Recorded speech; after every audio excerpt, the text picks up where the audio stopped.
Hello, welcome back to another video. If you have seen my Watch Me Mix Season 2 series at all, then this video will be a little bit familiar because we're working on the same song here. This is Until I Get Back.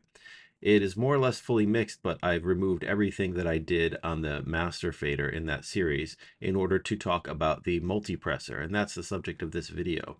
If we go to dynamics, we've got the compressor here, of course, but we also have the multipressor. So this is called multi-band compression, and what this allows me to have is 4 different compressors. 1, 2, 3, and 4 different compressors that are covering 4 different frequency bands. And so each of these is able to be controlled individually, and then they can be mixed. So it's kind of like a compression and an EQ all in one. So let me show you some of the strategies I use on this. It's really common to put on a vocal, especially for live vocals, but it's also common to put like on the master bus like this to just really shape the sound in a different way. So you can use this almost like an EQ, but it's a little bit smarter than an EQ because it's compressing as well as EQing. So I'm going to go ahead and play. You can see we've got a signal across all 4 bands. If I solo this band, this is the low stuff, the low mids,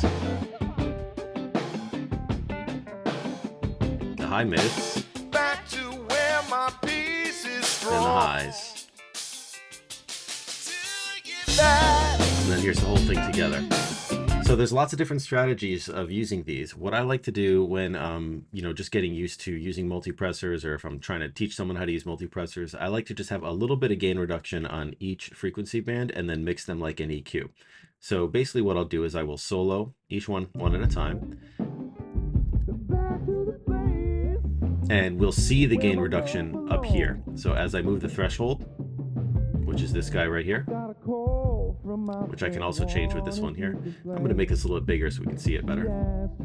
Let's say maybe this is easier to see.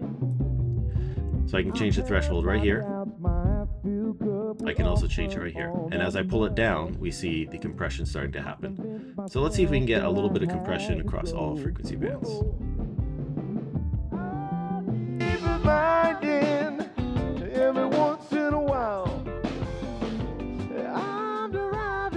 I'm shooting for about the same amount of compression, just visually here, say about the same amount of compression across each band, just for the sake of the demo.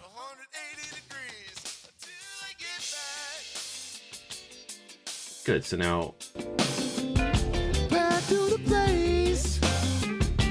okay, this is all of it together now.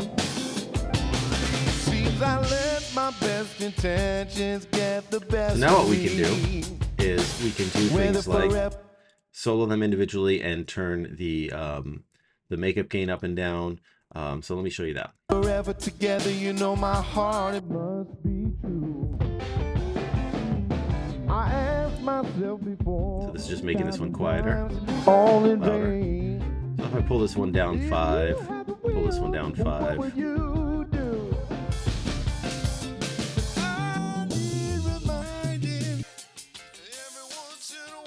There we go.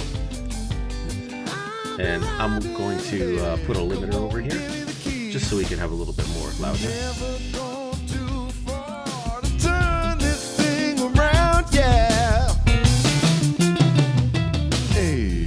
180 degrees until I get back. Okay, so we have that sound going on. So here it is without the multipressor. Ready?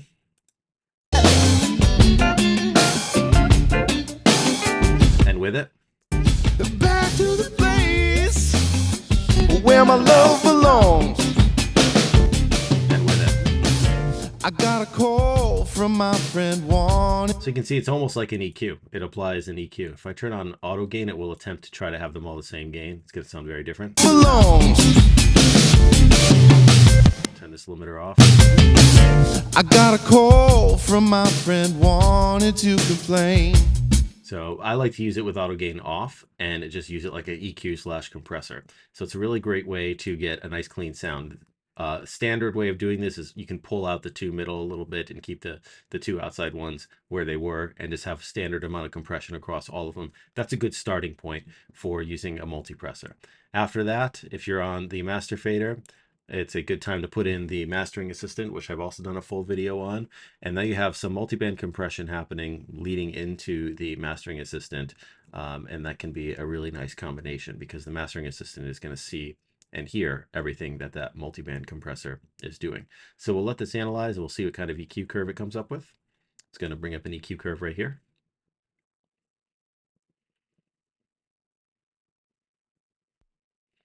There we go. Okay, so that's the EQ curve it came up with. It's boosting a little bit here, but it's not really doing anything extreme. And that tells me that the multiband, it likes the multiband. So this is a really good starting point for multiband. Give it a try. Really, really easy. And it's sort of a relatively advanced thing that somebody can get into pretty quickly if you just follow the guide that I just laid out here. Have fun with it.